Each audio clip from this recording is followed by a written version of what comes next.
You think the avoidant person doesn't love you because they're playing games, pulling away right when things get close, testing you with hot and cold behavior, creating distance precisely when you feel most connected, acting like they don't care, when you know deep down something real exists between you, and you're exhausted from trying to decode their contradictory signals, from wondering if you're imagining the connection, from feeling crazy because their words say one thing while their actions communicate something entirely different, from the emotional whiplash of being pulled close, then pushed away, then pulled close again in cycles that leave you anxious and confused and questioning your own perceptions about what's real between you.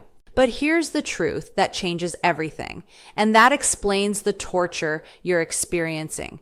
The avoidant plays the most games, employs the most contradictory behavior, creates the most distance and confusion, precisely when they're most in love with you, precisely when their feelings are strongest and most threatening, precisely when the connection is most real and most significant.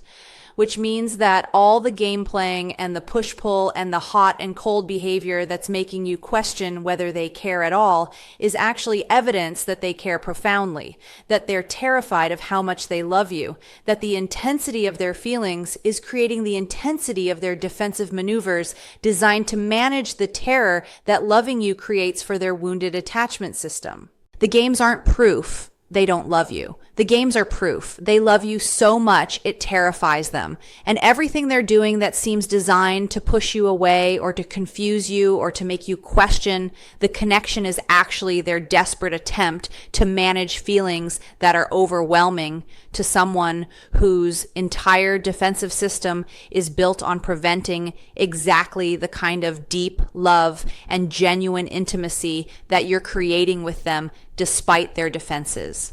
And despite their games and despite every strategy they employ to keep the terrifying feelings at a manageable distance.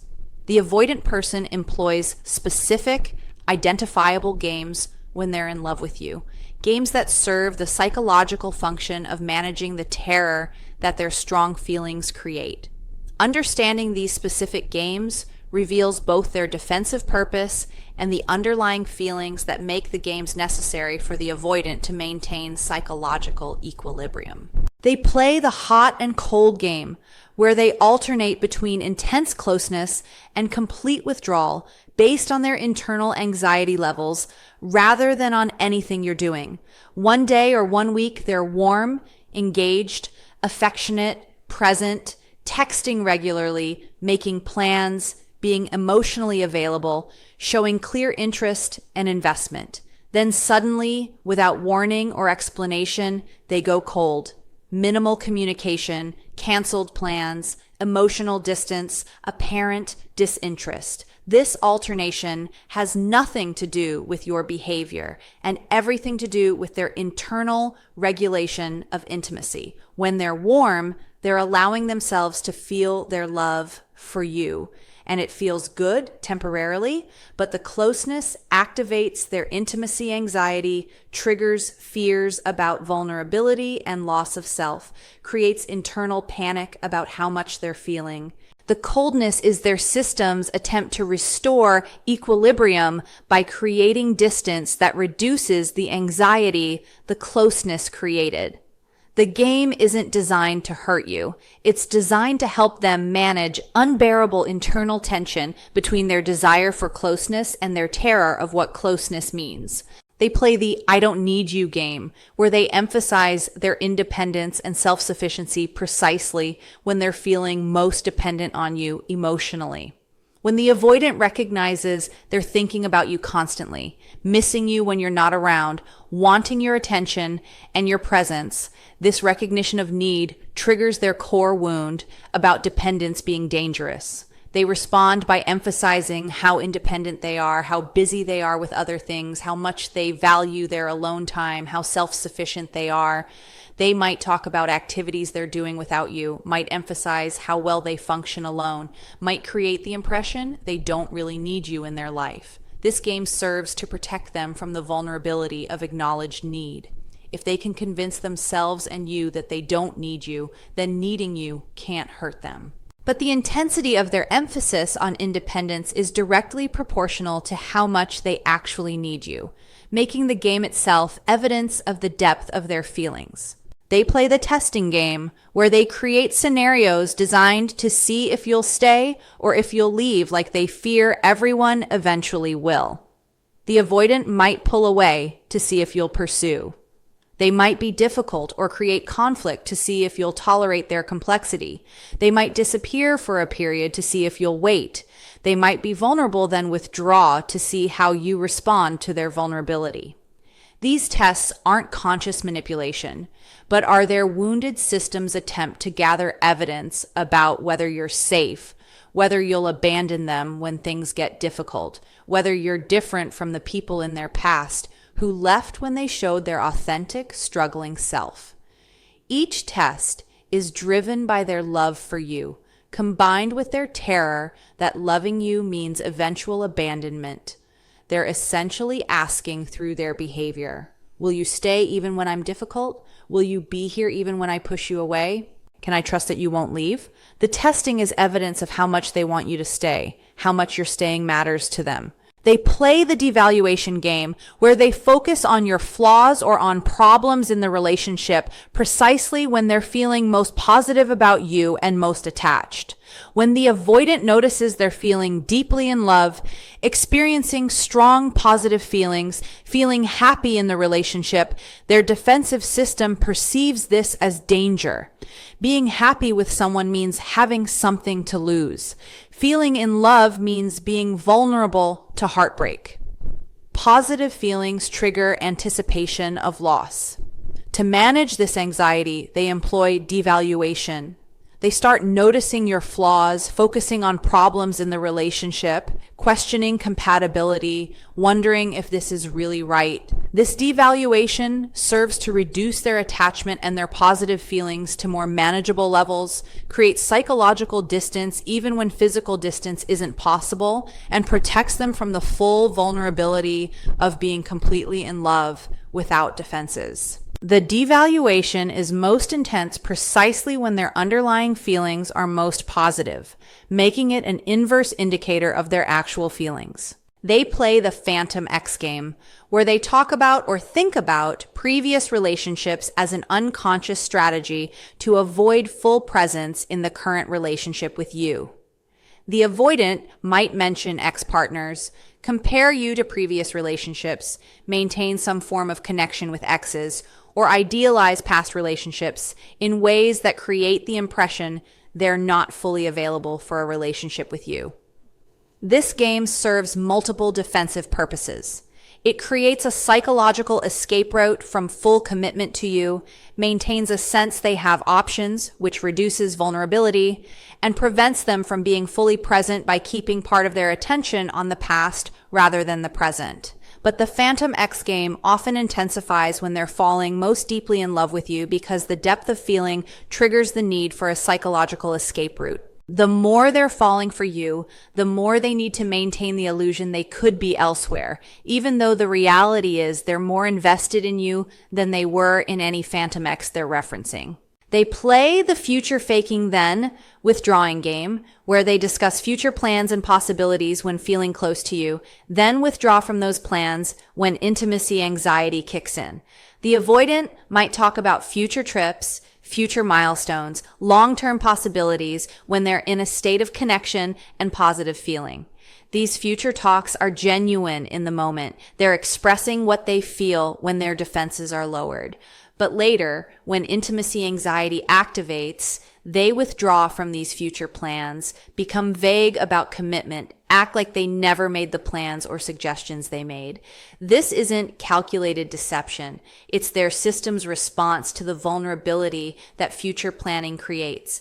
Discussing the future means acknowledging the relationship matters, means making themselves vulnerable to the pain if the future doesn't materialize. The withdrawal from future plans is their defense against this vulnerability. But the fact that they discuss the future at all is evidence they're imagining a future with you, which they only do with people they love.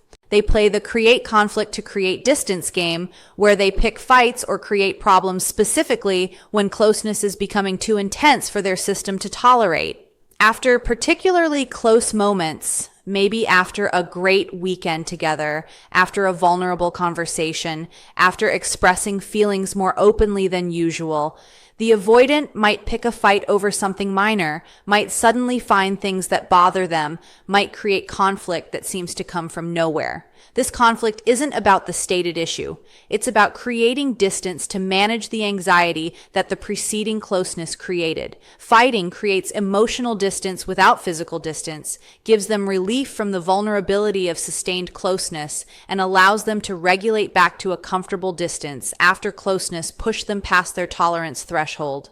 The conflict creation is most likely after the best moments, making it particularly confusing and painful, but it's actually evidence that those moments were deeply meaningful to them, so meaningful they triggered their need for defensive distance. They play the breadcrumbing game, where they give just enough attention to keep you engaged, but not enough to create the full intimacy that terrifies them. The avoidant sends occasional texts, makes sporadic plans, offers minimal engagement that's sufficient to maintain the connection, but insufficient to create the sustained closeness and intimacy that their wounds make intolerable.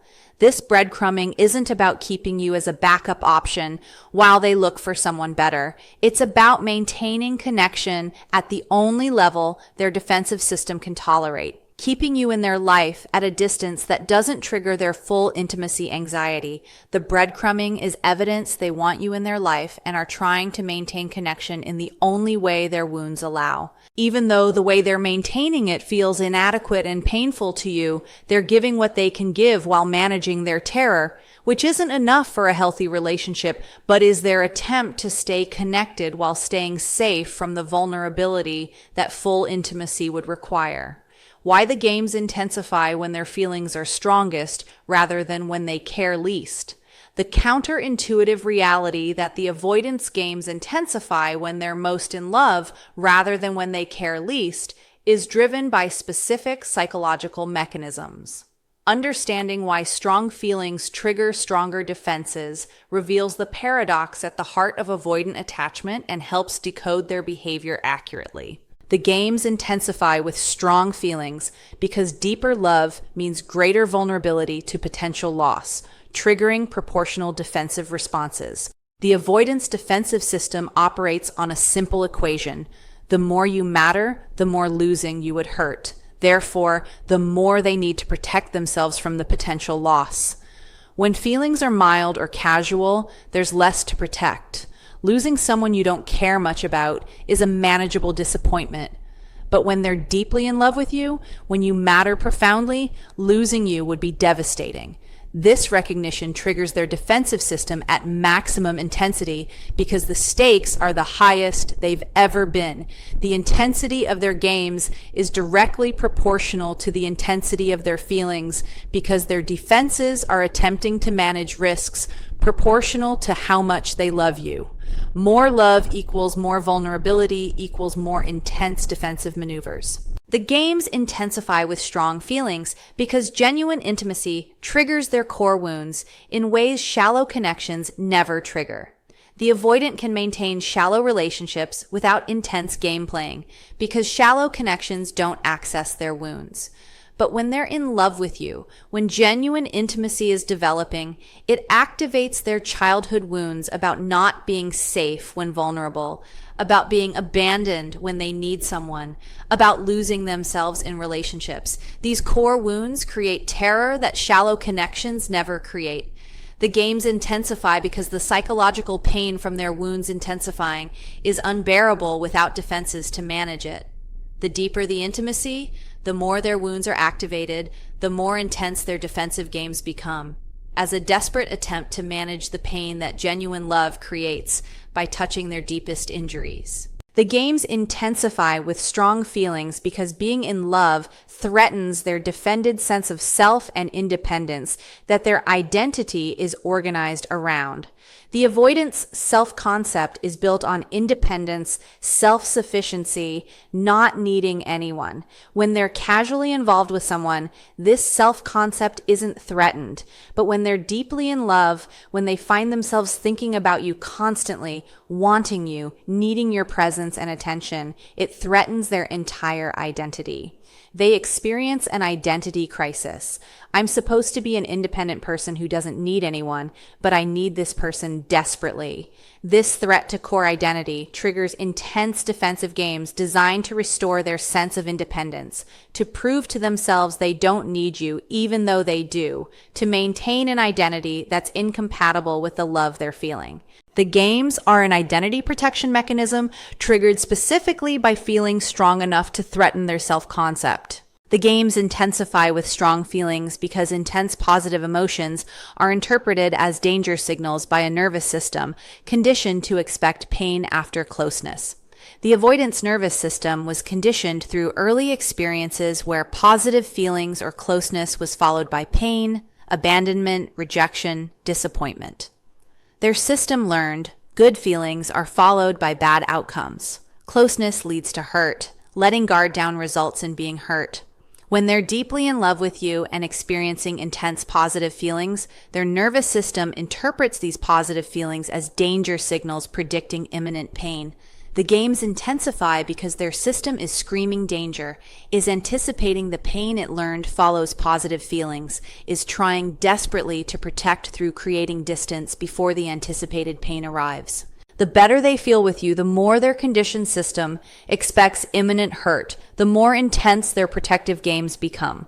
The games intensify with strong feelings because acknowledging being deeply in love would require vulnerability and emotional honesty their defenses are built to prevent. When feelings are superficial, the avoidant can acknowledge them relatively safely. Yeah, I like this person, without much vulnerability. But acknowledging deep love requires vulnerability, admitting someone matters this much, acknowledging need and dependence, expressing feelings that could be rejected or not reciprocated. This level of vulnerability is exactly what their entire defensive structure is designed to prevent. The stronger their feelings become, the more acknowledgement of those feelings would require the vulnerability their wounds make unbearable. The more they need games that allow them to not acknowledge feelings they cannot safely express. The games allow them to manage feelings without the vulnerability of honest acknowledgement. The games intensify with strong feelings because love creates desire for future and commitment that triggers their fear of being trapped or losing freedom. When the avoidant is casually involved, the future isn't relevant. It's just present tense connection without implications. But when they're deeply in love, they start imagining a future with you, thinking long-term, considering commitment. This triggers their fear of being trapped, their terror of losing freedom, their panic about being controlled or engulfed by a relationship. These fears intensify proportionally to their feelings. The more they love you, the more they imagine a future with you, the more their fear of commitment and entrapment activates. The games intensify as a defense against the future their love is pulling them toward, creating distance from the commitment their feelings would naturally lead to if fear didn't intervene. The games intensify with strong feelings because they're fighting their own desires to be close to you, creating an internal battle that manifests as external games. When the avoidant doesn't care much, there's no internal battle. They can take or leave the person without internal conflict. But when they're deeply in love with you, there's an intense internal battle. One part wants closeness, wants to give in to feelings, wants to be with you fully. Another part is terrified of closeness, needs to maintain distance, insists on independence. This internal battle between desire and fear, between love and self-protection, manifests as external games.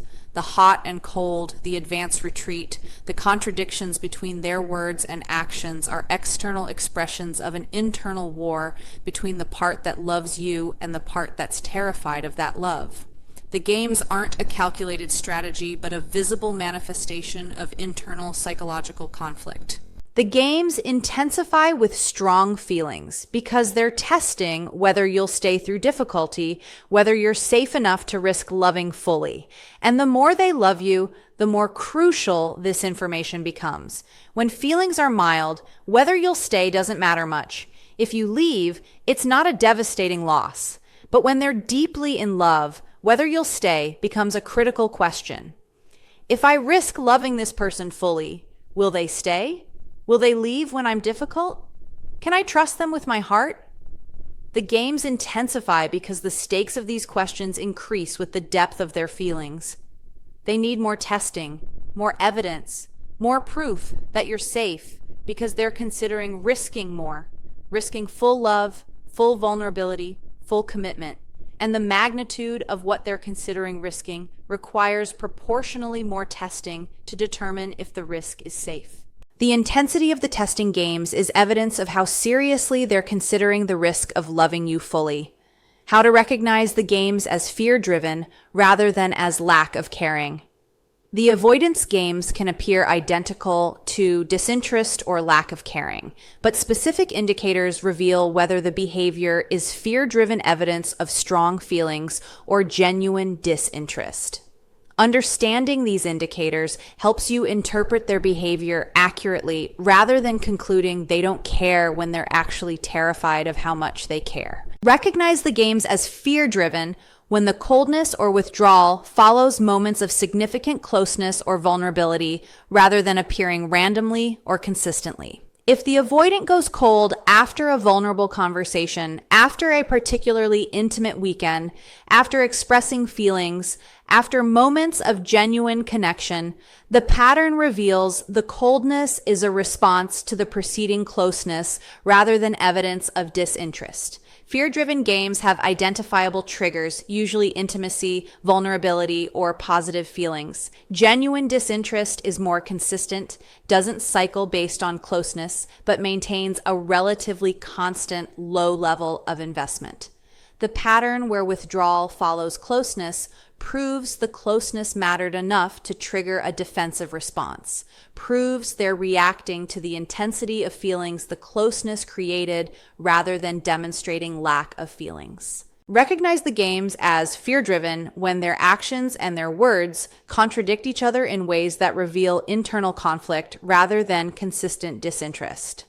The avoidant playing fear-driven games might say they want space while their actions show they're checking on you, might claim they're not ready for a relationship while acting like a partner in many ways, might emphasize independence while clearly being attached. These contradictions reveal internal conflict between what they feel and what they think they should feel or what feels safe to acknowledge. Genuine disinterest doesn't create contradiction. If someone doesn't care, their words and actions typically align in a consistent message of disinterest.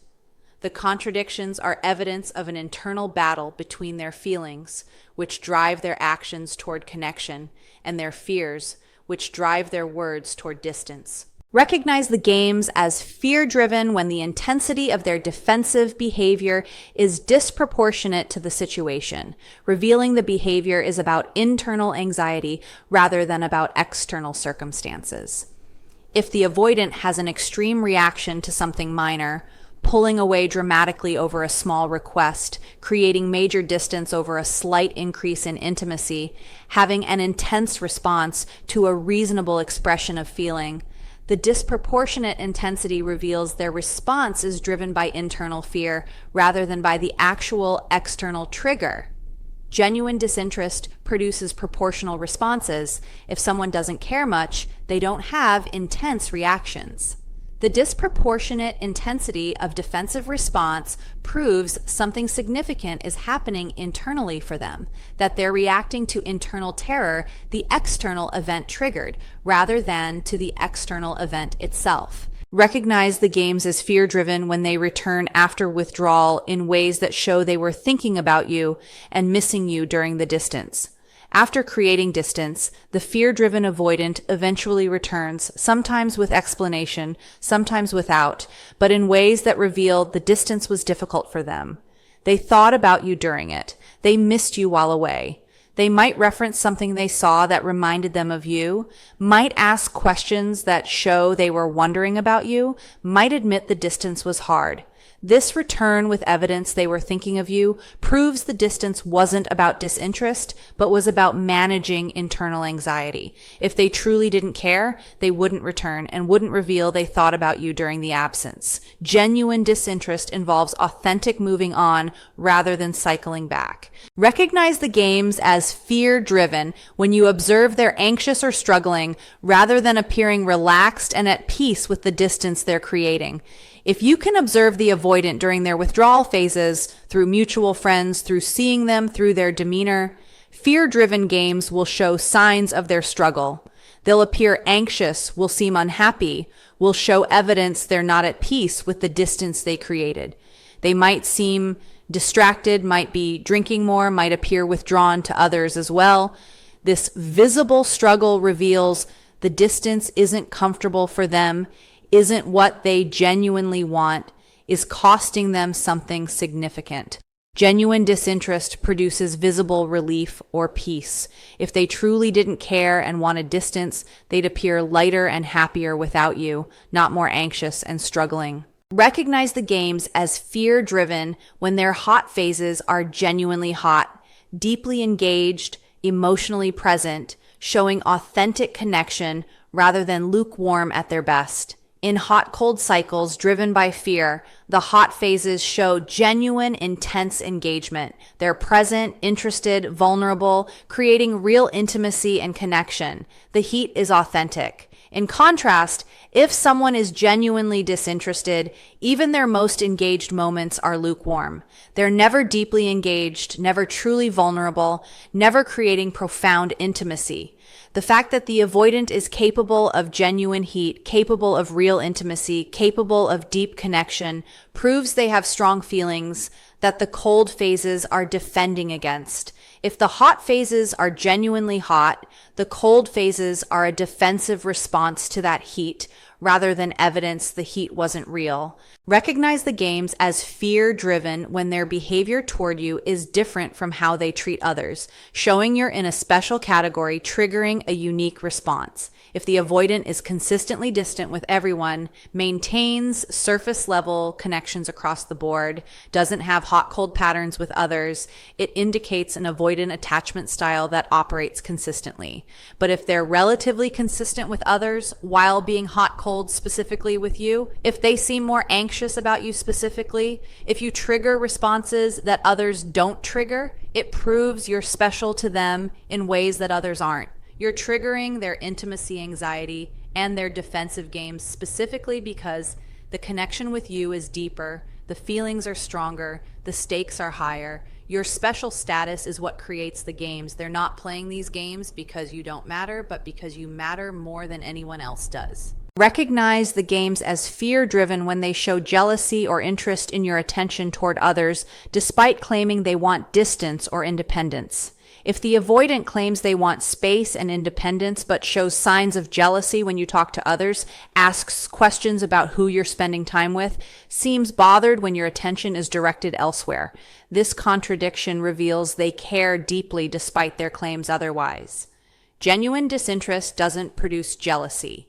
If someone truly doesn't care, they're indifferent to where your attention goes.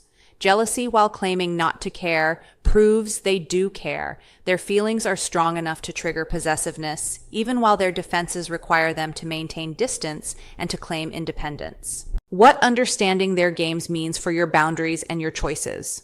Understanding that the avoidance games are fear-driven rather than evidence of disinterest has specific implications for how you should respond and what choices you should make. This understanding should inform your decisions rather than being used to justify accepting treatment that hurts you. Understanding the games means you can interpret their behavior more accurately without internalizing it as a reflection of your worth or your inadequacy. When you understand the hot-cold behavior, the withdrawal after closeness, the contradictions are about their fear rather than about you being too much or not enough. You protect your self-worth from being damaged by their patterns. You can recognize they're withdrawing because they're scared of their feelings rather than They're withdrawing because I did something wrong or because I'm not worthy of consistent love. This accurate interpretation prevents their games from eroding your confidence and your sense of your own lovability. Their fear is about them and their wounds, not about your inadequacy.